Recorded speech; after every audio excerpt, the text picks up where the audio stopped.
Hey guys, this is Arun Kaushik और Google and Meta ads consultant.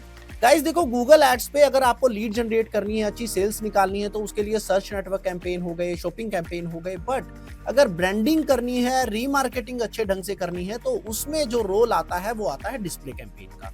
अब ये डिस्प्ले कैंपेन में कितने तरीके की टारगेटिंग होती है, किस तरीके से डिस्प्ले कैंपेन क्रिएट करना चाहिए, वो मैं आज आपको इस वीडियो में क्लियर कराने वाला हूं। तो विदाउट वेस्टिंग टाइम चलिए स्टार्ट करते हैं। सो हे गाइस, आज जो हम कवर करने वाले हैं टॉपिक को, वो कवर करने वाले हैं कि डिस्प्ले कैंपेन को कैसे क्रिएट किया जाता है। डिस्प्ले नेटवर्क जो एड्स होती हैं गूगल एड्स के अंदर, सबसे पहले तो ये समझते हैं कि ये डिस्प्ले एड्स जो होती हैं ये चलती कहाँ पे हैं। देखो, गूगल की जो डिस्प्ले एड्स होती हैं वो तीन डिफरेंट प्लेटफॉर्म्स पे चलती हैं। प्लेटफॉर्म कह लो, नंबर वन तो जो डिस्प्ले जो गूगल की एडसेंस अप्रूव्ड वेबसाइट्स होती हैं, गूगल के पास बहुत सारी ऐसी वेबसाइट्स हैं जहां एडसेंस अप्रूव्ड रहता है, तो वहां पे आपकी जो डिस्प्ले कैंपेन है, वो जो आपकी डिस्प्ले एड्स हैं वो विजिबल रहती हैं। सेकंड, सेम जो एप्स होती हैं जहां पे एडसेंस अप्रूव्ड रहता है गूगल का, वहां पे आपकी एड रन होती हैं। और थर्ड जो प्लेटफॉर्म है वो है गूगल का यूट्यूब प्लेटफॉर्म, जहां पे यूट्यूब पे जब आप वीडियो वॉच कर रहे होते हो तो आप देखोगे कि नीचे कुछ बैनर्स आ जाते हैं बन के, बहुत बार टावर्स आ जाते हैं, तो दैट काइंड ऑफ जो यूट्यूब पे आपकी एड्स चलती हैं।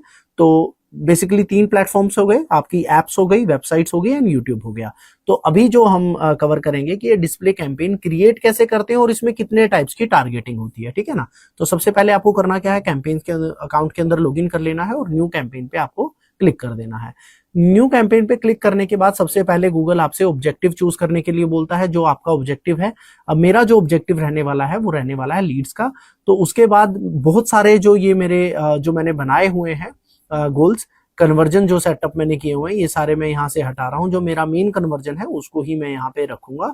गूगल क्या करता है, बाय डिफॉल्ट आपके सारे कन्वर्जन एक्शंस को यहाँ पे गोल्स को है पिक कर लेता है। तो जो मेरा कन्वर्जन है, जिस लैंडिंग पेज पे मैं अपना ट्रैफिक सेंड करने वाला हूँ, तो उसके लिए मेरा जो कन्वर्जन मैंने सेटअप किया हुआ है वो सबमिट लीड फॉर्म्स का किया हुआ है, ठीक है।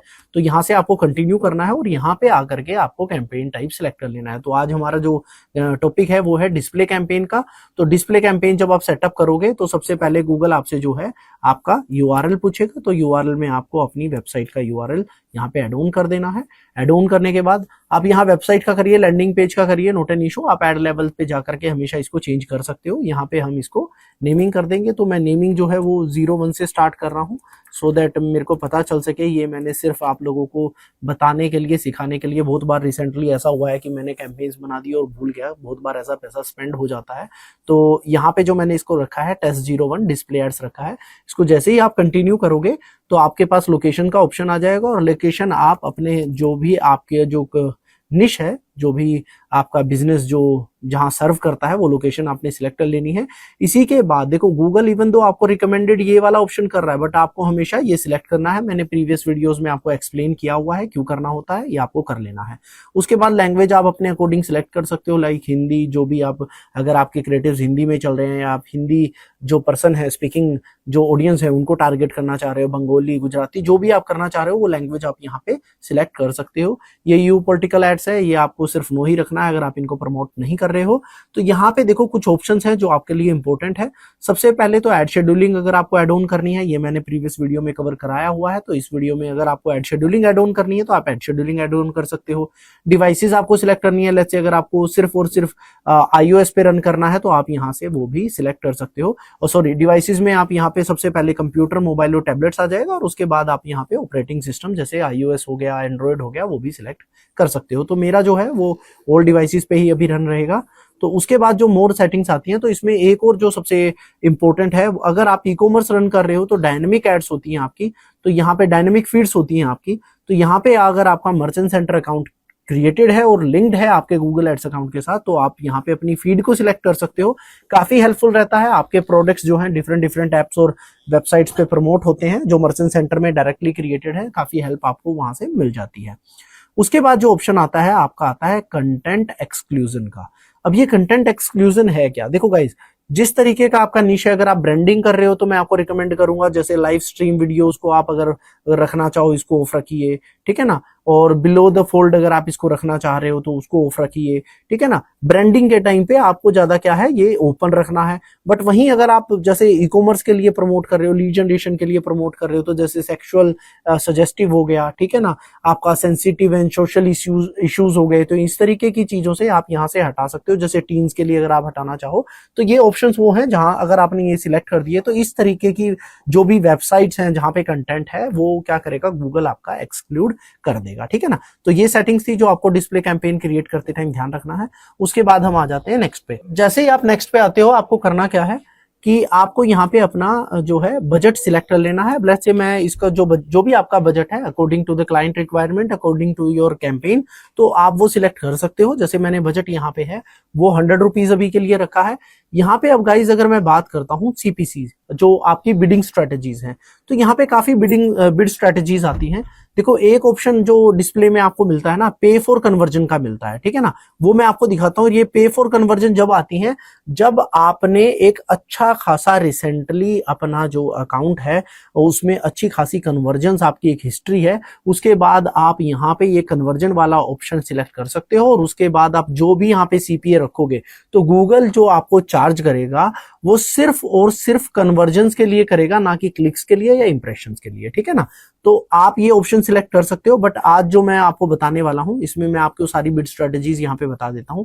देखो, ये सारी बिड स्ट्रेटेजीज आप अपने लिए यहाँ पे सिलेक्ट कर सकते हो। आप टीसीपीए चला सकते हो, टारगेट आरओएस चला सकते हो। ये बिड स्ट्रेटेजीज मैंने सारी एक्सप्लेन की हुई हैं, आप इनको अपने अकॉर्डिंग सिलेक्ट कर सकते हो। आज जो मेरा रहने वाला है वो मेरा रहने वाला है मैक्सिमाइज कन्वर्जन, क्योंकि मेरा बिड जो मेरे को जनरेट करनी है वो मैक्सिमम लीड्स जनरेट करनी है विद इन माई बजट, जो मेरा बजट मैंने लगाया हुआ है। इसके बाद आपको नेक्स्ट कर देना है। नेक्स्ट पे आने के बाद आपको ये सारी जो टारगेटिंग आपको मिलती है, ये सारी टारगेटिंग आप डिस्प्ले कैंपेन में कर सकते हो। जो मैं अगर पर्सनली बात करूं, मैं डिस्प्ले कैंपेन जब रन करता हूं, मैं 99% अपना डिस्प्ले कैंपेन सिर्फ और सिर्फ रीमार्केटिंग के लिए यूज करता हूं। यूनिक ऑडियंसेस के लिए इतना मैच्योर्ड नहीं है। ब्रांडिंग के लिए आप जा सकते हो एक ब्रॉड टर्म में, बट अगर मैं बात करूं कि मेरे को अगर लीड जनरेशन रन करना है तो मैं मैक्सिमम टाइम इसको डिस्प्ले को जो यूज करता हूं वो सिर्फ और सिर्फ रीमार्केटिंग के लिए यूज करता हूं। जो भी मेरे एग्जिस्टिंग कस्टमर्स हैं, जो मेरे सर्च नेटवर्क के थ्रू हो, मेरे शॉपिंग कैंपेन के थ्रू हो, क्योंकि वो जेन्युइन कस्टमर मैंने लैंडिंग पेज पे सेंड किए होते हैं और उन्हीं को फिर मैं रीटारगेट करता हूं थ्रू माय डिस्प्ले एड्स, ठीक है ना। डेमोग्राफिक अगर आपका है तो डेमोग्राफिक में यू विल सी कि आप यहाँ पे सिलेक्ट कर सकते हो एज वगैरह, जो भी आपको सिलेक्ट करनी है उसके अकॉर्डिंग आप जा सकते हो, ठीक है ना। उसके बाद अगर मैं बात करता हूँ कीवर्ड्स टारगेटिंग आप ले सकते हो, टॉपिक ले सकते हो, प्लेसमेंट्स आप ले सकते हो। प्लेसमेंट में एक ऑप्शन होता है, सपोज दैट आपको अपनी एड जो है वो एप्स कैटेगरी पे नहीं करनी, तो ये भी एक्सक्लूड करने का एक ऑप्शन होता है, वो मैं आगे फर्दर आपको एक्सप्लेन करूंगा। तो ये सारी आपकी जो होती है ये आपकी डिस्प्ले कैंपेन के अंदर टारगेटिंग होती है। इसके बाद आपको नेक्स्ट कर देना है। अब नेक्स्ट में गाइज आपको यहाँ पे एड्स एकदम से क्रिएट नहीं करनी है। देखो, रिस्पॉन्सिव सर्च नेटवर्क एड, आपको रिस्पॉन्सिव एड इसके अंदर क्रिएट नहीं करनी है, आपको यहाँ से कैंसिल कर देना है। जैसे ही आप इसको कैंसिल करके लीव करोगे ना, तो यहां से आपको ऑप्शन मिलेगा अपलोड डिस्प्ले एड्स। अब यहाँ पे आपको कुछ पर्टिकुलर साइजेस होते हैं डिस्प्ले एड रन करने के, जो कि मैं डिस्क्रिप्शन में ऐड कर दूंगा आपके लिए। तो आपको यहाँ पे रिस्पॉन्सिव एड्स जो है वो क्रिएट नहीं करनी है। देखो, उससे होता क्या है, आपकी एड ना इस तरीके से गूगल डिफरेंट वेबसाइट और एप्स पे शो करता है, जहां यूजर को तो बहुत टाइम पता भी नहीं चलता कि वो किसी स्पॉन्सर्ड एड पे क्लिक कर रहा है। यूजर को होता है कि वो किसी कंटेंट पे ही क्लिक कर रहा है या वेबसाइट से रिलेटेड किसी फीचर को क्लिक कर रहा है। बट एक्चुअल में गूगल आपकी एड्स को इस तरीके से प्लेस करता है जो बहुत जंक ट्रैफिक लेके आती हैं। हाफ टाइम यूजर को ये नहीं पता होता है कि वो एड पे क्लिक करके कौन से लैंडिंग पेज पे चला गया, ठीक है ना। तो आपको यहाँ पे करना क्या है, हमेशा वही स्पेसिफिक जो मैं आपको दूंगा आप यहाँ से करोगे क्या, आपने वो एड्स बना लेनी है। इनके कुछ जो आप डिस्प्ले एड्स बनाओगे, तो डिस्प्ले एड्स का एक टर्म होता है कि जो भी एड आप बनाओगे वो उसका जो साइज होना चाहिए वो 150 KB से नीचे होना चाहिए, ठीक है ना। तो वो सारी एड्स आप यहाँ पे अपलोड कर सकते हो, साइजेस आपको डिस्क्रिप्शन में मिल जाएंगे।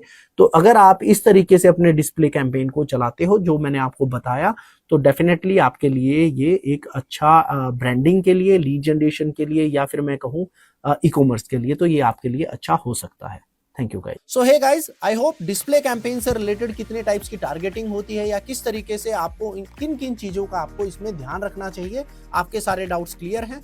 अगर स्टिल कोई डाउट है तो कमेंट बॉक्स में मेंशन कर सकते हो। और हाँ गाइस, चैनल को सब्सक्राइब करना मत भूलना, क्योंकि आपको यहाँ पे मेटा और गूगल एड्स से रिलेटेड जितनी भी प्रॉब्लम्स हैं उनके सारे सोल्यूशन मिलते हैं। Till then keep learning, keep optimizing. मिलते हैं नेक्स्ट वीडियो में।